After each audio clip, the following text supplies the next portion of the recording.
함께 인사 나누는 시간을 갖습니다. 예인은 한 가족입니다. 다시 한번 인사 나누시죠. 성도님은 축복의 통로입니다. 예인에 속한 모든 성도들이 축복의 통로인 줄 믿으시길 바랍니다. 오늘도 하나님의 은혜를 사모하여 어지러운 세상을 잠시 뒤로 하고 자신의 몸을 산 제물로 드리고 또한 정성을 다하여 산 제사를 드리는 사랑하는 성도들 그 심령과 가정에 주의 은혜와 은총과 기름진 복이 풍성히 임하시기를 주님의 이름으로 간절히 축원합니다.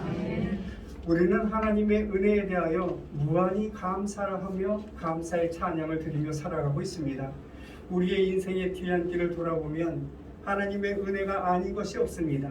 모두가 다 하나님의 은혜로 살아왔고 지금까지 하나님의 은혜로 내가 이 땅에 존재하고 있는 것을 볼 수 있습니다.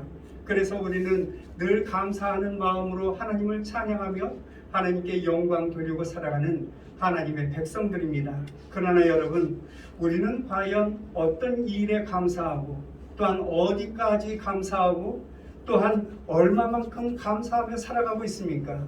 하나님의 은혜는 절대적인 은혜입니다. 그래서 우리는 하나님 앞에 매일매일 감사의 찬양을 드리며 감사의 고백을 드리며 살아가야 합니다.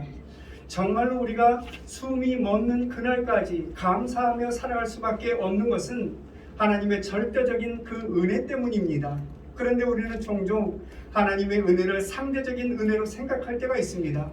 그래서 기쁜 일이 있거나 그래서 좋은 일이 있으면 하나님 앞에 감사하고 하나님을 찬양하지만 우리에게 괴로운 일이 있고 우리에게 슬픈 일이 맞닥뜨려지게 된다면 감사의 고백 그렇게 쉽게 되지 않더라는 것입니다. 나 같은 죄인을 무작정 택하시어 하나님의 자녀로 삼아주신 하나님의 은혜, 나 같은 죄인을 살리시기 위하여 그 십자가의 죽음을 마다하지 아니하고 십자가를 지신 예수 그리스도 그 은혜를 생각한다면 우리는 매일매일 감사하며 살아갈 수밖에 없는 것입니다. 이것이 하나님의 절대적인 은혜입니다. 그렇다면 여러분들은 이 절대적인 그 은혜의 기점을 어디에 두고 있습니까? 각자 나름대로 절대적인 은혜에 대하여 감격하며 감사할 때가 있습니다. 눈물을 흘리며 감사의 기도를 드릴 때 그런 때가 있었을 것입니다. 그렇다면 여러분, 언제 여러분들의 그 마음속에서 그 심령에서 감격하여 감사의 기도를 드리도록 하나님께서 인도해 주셨습니까? 언제 여러분들은 참으로 그 입술에서 감사의 고백이 나올 수 있도록 하나님께서 은혜를 베풀어 주셨다고 생각하고 있습니까? 우리는 종종 원치 않는 질고로 인해서 절망할 때가 있습니다. 이젠 내 생명이 다 되었구나. 어쩔 수 없이 나도 하나님 나라에 갈 수밖에 없구나. 그런 죽음 앞에 맞닥뜨려질 때 우리는 하나님 앞에 정말로 간절하게 애원하며 하나님 앞에 기도하지 않습니까? 하나님, 나에게 생명을 조금만 더 연장시켜 주옵소서. 그러면 내가 하나님께서 주신 이 생명 정말로 죽도록 충성하며 하나님의 일에 충성하며 교회에 충성하며 하나님 사람답게 한번 살아보겠나이다. 그렇게 애원하며 기도할 때가 있기도 합니다. 서원 기도이죠. 뿐만 아니라 큰 환난과 고난과 역경이 몰아닥칠 때 우리는 하나님 앞에 기도합니다. 하나님, 이 환난과 이 역경과 이 어려움에서 나를 건져 주옵소서. 나를 건져 주시면 내가 하나님 앞에 죽도록 충성하겠나이다. 여러분, 그렇게 서원하며 기도합니다. 정말 애절한 시간이고 정말 절박한 그 시간에 우리는 참으로 하나님 앞에 간절하게 기도한다는 것입니다. 이때 드리는 기도는 나의 전심을 다하여 드리는 기도이죠. 이때 기도는 절박함으로 드리는 기도입니다. 참으로 그렇게 절박하게 하나님 앞에 서원하며 기도했던 그 마음을 그대로 일평생 살아가며 일평생 그 마음을 가지고 살아가고 또한 서원했던 그대로 우리가 살아간다면 얼마나 좋겠습니까? 그래야 하는데 참으로 우리는 연약한 인간인지라 그리하지 못한 것을 보게 됩니다. 때로는 여러분, 내가 그렇게 살아가겠노라 이렇게 살아가겠노라 하나님 앞에 수없이 많이 서원 기도하지만 우리는 하나님 앞에 실수하고 하나님의 은혜를 잃어버릴 때가 많다는 것입니다. 절박한 순간이 다 지나가고 그렇게 역경과 환난이 다 지나가고 내 질구가 치유되는 그런 시간이 다 지나간다면 이젠 서서히 그런 은혜를 다 잊어버리게 되고 때로는 하나님 앞에서 불평하고 하나님을 원망할 때가 있더라는 것입니다. 여러분, 하나님의 은혜는 절대적인 은혜입니다. 우리에게 숨이 붙어 있는 한 우리는 매일매일 기뻐하고 매일매일 하나님을 찬송하고 하나님을 송축하는 하나님의 백성들이 되어야 합니다. 무슨 일이 있어도 어떤 일이 우리에게 있는다 할지라도 우리는 하나님 앞에 찬송할 수밖에 없는 그러한 피조물에 불과한 것입니다. 하나님의 은혜는 절대적인 은혜입니다. 상대적인 은혜로 생각해서는 안 된다는 것입니다. 그런데 여러분, 우리는 매일매일 생각하기에 상대적인 은혜, 이 은혜만을 생각하고 상대적으로 하나님 앞에 감사드리고 있는 것을 볼 수 있습니다. 절대적인 은혜를 생각하며 내가 살아 숨쉬며 내가 이 생명이 붙어있는 한 내가 하나님께 감사드리겠나이다 하는 것을 잃어버리고 나에게 좋은 일이 있고 나에게 기쁜 일이 몰아닥치면 그저 기분이 좋아서 하나님을 찬양하고 하나님 앞에 감사의 기도를 드리지만 나에게 슬픈 일이 몰아닥치고 나에게 역경이 몰아닥친다면 우리는 감사하지 않는 상대적인 그러한 감사의 그러한 삶을 살아가고 있다는 것입니다. 그런데 오늘 본문을 한번 보시기 바랍니다. 오늘 본문에서도 하나님을 원망하는 이스라엘 백성들을 만나볼 수가 있습니다. 저는 이 출애굽의 역사를 볼 때마다 참으로 도무지 이해가 안 되는 부분이 있습니다. 뿐만 아니라 오늘 이 본문에 기록된 이 사건을 보면 참으로 이 사람들은 한심한 사람들이 아닌가 그렇게 생각이 들기도 합니다. 여러분, 이스라엘 백성들에게 베풀으신 하나님의 기적과 하나님의 은혜가 얼마나 반겠습니까? 얼마나 원대했습니까? 하나님의 역사를 직접 목도하였습니다. 그 무한하신 하나님의 기적과 같은 사건들을 저들은 참으로 그 옆에서 바라보았던 것입니다. 이스라엘 백성들이 애굽에서 나왔다는 것은 참으로 엄청난 하나님의 은혜였습니다. 저들은 400여 년 동안 애굽에서 노예의 삶을 살지 않았습니까? 노예로 태어나서 노예로 살다가 노예로 죽을 사람들입니다. 자유라는 것은 꿈도 꿀 일이 못 되었습니다. 그런데 하나님께서 저들을 구원해 주셨습니다. 그래서 출애굽하게 되었고 이스라엘 백성들은 이 출애굽의 역사, 이 출애굽의 기적을 직접 체험하였고 경험했던 사람들입니다. 그렇다면 이제 매일매일 감사함으로 하나님께 영광 돌리며 살아가야 할 하나님의 백성들이 아니겠습니까? 늘 감사하며 살아가는 것이 당연한 일입니다. 그런데 왜 이스라엘 백성들은 그토록 하나님을 원망하였습니까? 왜 하나님의 은혜를 배반하고 왜 하나님을 배역하고 왜 하나님을 배신하며 그토록 하나님을 원망한 것입니까? 하나님의 은혜를 잃어버렸기 때문에 그렇습니다. 하나님의 은혜를 망각했기 때문에 그렇습니다. 그래서 이스라엘 백성들은 애굽에서 출애굽되었지만 광야에서 모두 죽어나갔던 것을 바라볼 수 있습니다. 사도 바울은 고린도전서 10장 10절에서 이렇게 말씀하고 있습니다. 그들 가운데 어떤 사람들이 원망하다가 멸망시키는 자에게 멸망하였나니 너희는 그들과 같이 원망하지 말라. 이렇게 말씀하고 있는 것을 볼 수 있습니다. 원망하지 말라. 우리는 이 사실을 잘 알아야 됩니다. 하나님을 원망하는 죄는 하나님을 모르는 사람들이 짓는 죄가 아닙니다. 하나님을 모르는 사람들이 도덕적으로 양심적으로 그러한 죄를 범하는 것이 아니라는 것입니다. 원망하는 죄는 하나님을 믿는 사람들이 짓는 그러한 범죄입니다. 저들이 애굽에서 구원받아 이 광야에 나왔지만 여러분, 그들은 하나님의 은혜를 잃어버렸고 그들은 하나님의 그 은총을 다 잃어버렸습니다. 기적과 같은 그 일들을 다 잃어버렸습니다. 하나님의 은혜를 아는 사람, 하나님의 은혜를 체험한 사람, 하나님의 그 기적과 이적의 사건들을 묵도한 그 사람들이 까딱 잘못하다 지은 죄가 바로 이러한 원망죄라는 것입니다.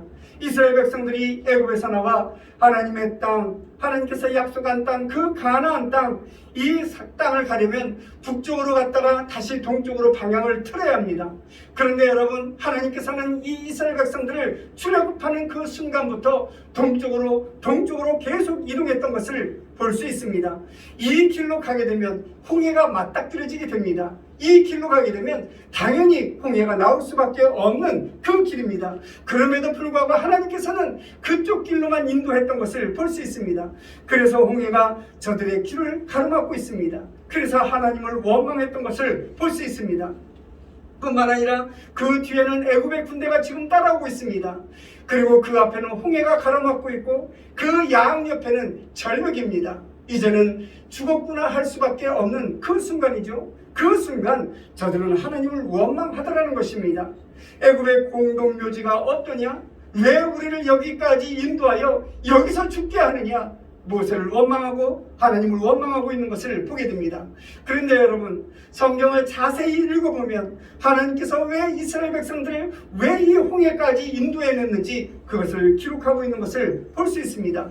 이것은 하나님의 세밀한 계획이었고 이것은 하나님의 섬세한 그러한 섭리였던 것을 볼 수 있습니다. 왜냐하면 이 이스라엘 백성들이 육지를 통해서 평안하게 젖과 꿀이 흐르는 가나안 땅, 그 약속의 땅에 도착하게 되고 거기에서 삶을 살다가 보면 힘들고 어려운 일이 있을 텐데 그 힘들고 어려운 일을 당하게 되면 우리가 애굽으로 돌아가자, 우리가 애굽으로 다시 돌아가자, 이런 마음을 없애려고 그 길로 인도해냈던 것을 볼 수 있습니다. 정말로 여러분, 고생이 없이 그 땅을 밟게 된다면 쉽게 그 땅을 돌아설 수밖에 없다는 것입니다. 그래서 이 하나님께서는 이 어려운 일이 있어도 그 길로 인도해 나갔던 것을 볼 수 있습니다. 이스라엘 백성들이 홍해가 갈라지는 그 기적을 보았습니다. 그리고 그 홍해 바다를 마치 마른 땅처럼 건너가는 그러한 통쾌함을 그들은 맛보았습니다. 그리고 하나님을 찬양하며 하나님께 영광 돌리지 않습니까? 또한 땅을 뒤흔드는 말발굽 소리와 날카롭게 들리는 그 무기의 소리를 들으며 정말 저들이 절망하고 있을 때 하나님께서는 온 애국 군대를 다 물로 잠겼던 그러한 역사를 이스라엘 백성들이 다 그 자리에서 바라보았습니다. 이런 큰 기적의 사건을 저들이 경험했다는 것입니다. 홍해가 다시 합쳐져서 애국 군대를 모두 수장시키는 그것을 보고 우리가 다시는 애국으로 돌아가지 말자, 그런 마음을 갖도록 하나님께서 그런 계획과 그런 섭리를 펼치셨음을 성경은 우리에게 말씀해주고 있는 것을 보게 됩니다. 이것은 하나님께서 정하신 학습 코스였습니다. 출애굽기 14장 13절 말씀을 보시면 모세가 백성에게 이르되 너희는 두려워하지 말고 가만히 서서 여호와께서 오늘 너희를 위하여 행하시는 구원을 보라, 이렇게 말씀하고 있습니다. 하나님께서 역사하는 것을 보라는 것입니다. 그 하나님은 외면하는 하나님이 아니라, 그 하나님은 방치하는 하나님이 아니라 너희를 위하여 역사하고 너희를 위하여 기적을 베푸는 그 하나님이므로 너희는 서서 그 하나님의 기적과 그 하나님의 이적을 보라고 지금 선포하고 있는 것입니다. 사랑하는 성도 여러분, 우리에게 지금 어려운 일을 지금 당하고 있습니까? 고난과 역경 가운데 살아가고 있습니까? 실망하고 절망할 수밖에 없는 그런 사건에 우리가 지금 맞닥뜨려져 있습니까? 가만히 서서 믿음을 가지고 하나님을 바라보는 하나님의 백성들이 되시기를 주의 이름으로 간절히 축원합니다. 지금도 여전히 나와 함께 하시며 나를 위하여 역사하시고 나를 위하여 기적을 베푸시는 그 하나님을 만나는 예인의 모든 권속들이 되시기를 주님의 이름으로 간절히 축원합니다. 오늘 본문을 보면서 참으로 아쉬운 점이 있습니다.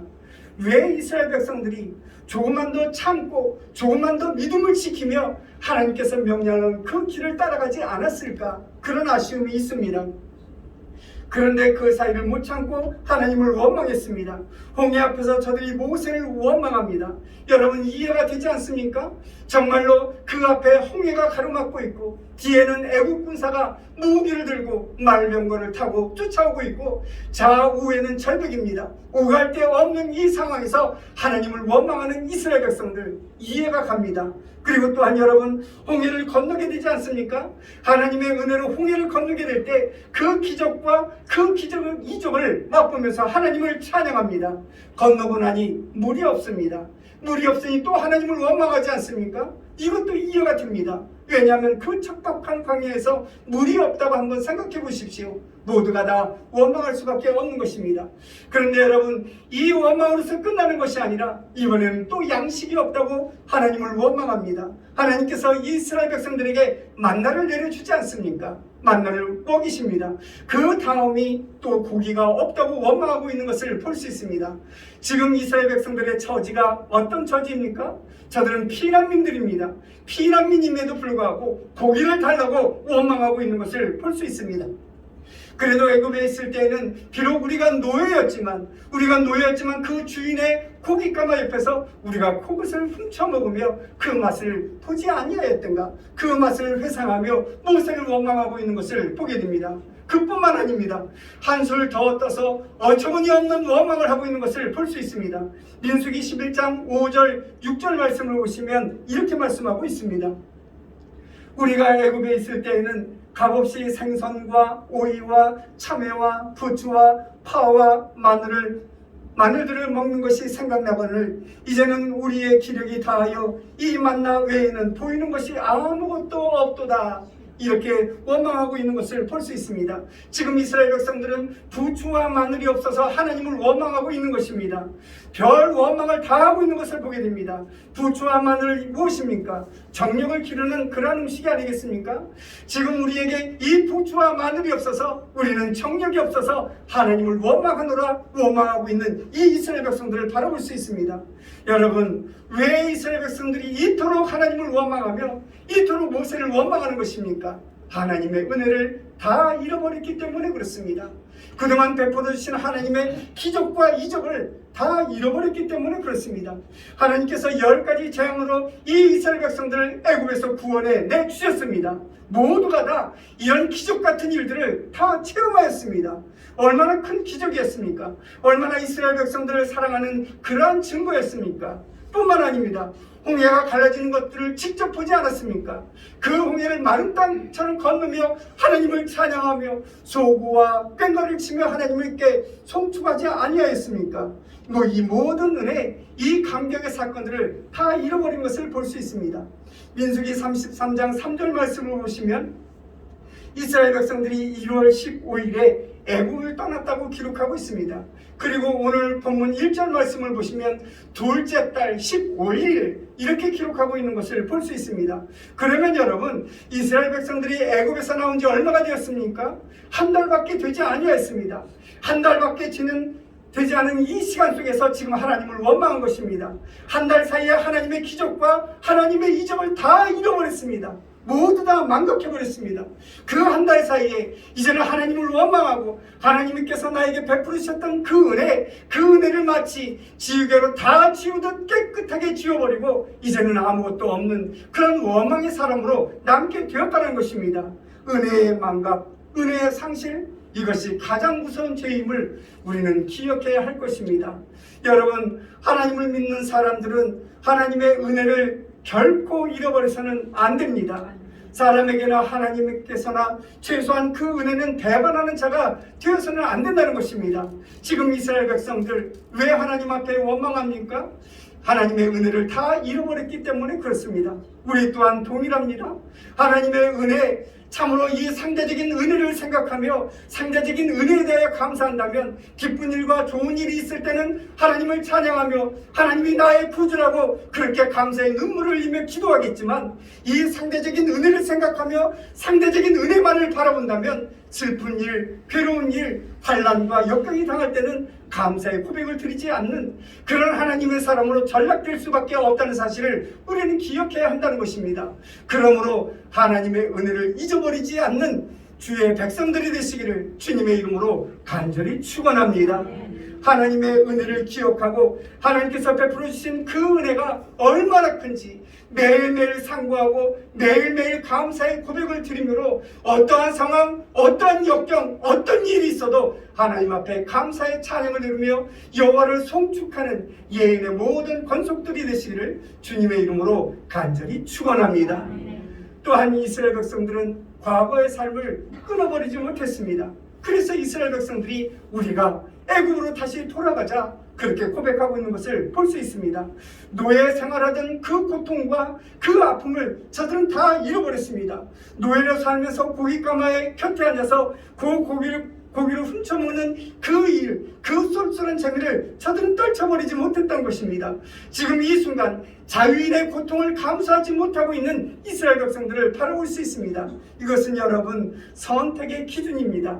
내가 자유인으로 살고 내가 자유인으로서 당하는 이 고통 내가 넉넉히 감당해 내리라. 이것보다 참으로 그 옛날 그 애굽에서 우리가 노예의 삶을 살았지만 배불리 먹지 않았던가, 고기를 뜯지 않았던가, 아무 걱정도 없이 먹고 마시지 않았던가, 그 노예적인 그러한 삶을 버리지 못했던 것을 보게 된다는 것입니다. 노예적으로 배부르기보다 차라리 자유인으로 굶어 죽자, 이러한 의도, 이러한 의지가 저들에게는 없었다는 것입니다. 부정적으로 부자가 되기보다는 그저 정직한 가난한 자가 되겠다. 여러분, 그것이 바로 그리스도인의 삶의 자세가 아니겠습니까?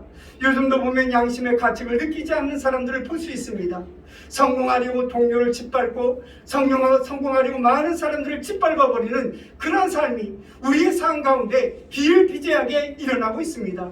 뿐만 아니라 내가 부유한 삶을 살기 위해서 많은 사람들의 노동력을 착취하고 많은 사람들의 돈을 빼앗고 심지어는 다른 사람들의 생명을 앗으며 심지어는 부모의 생명까지 앗아가며 그러한 부유한 삶을 누리고자 하는 사람들이 이 세상에 얼마나 많은지 모른다는 것입니다. 이런 노예적인 부귀보다 차라리 가난한 자유인이 되겠다. 그것이 바로 그리스도인의 삶이고 그것이 바로 우리의 심령에 깊이 새겨져야 한다는 것입니다.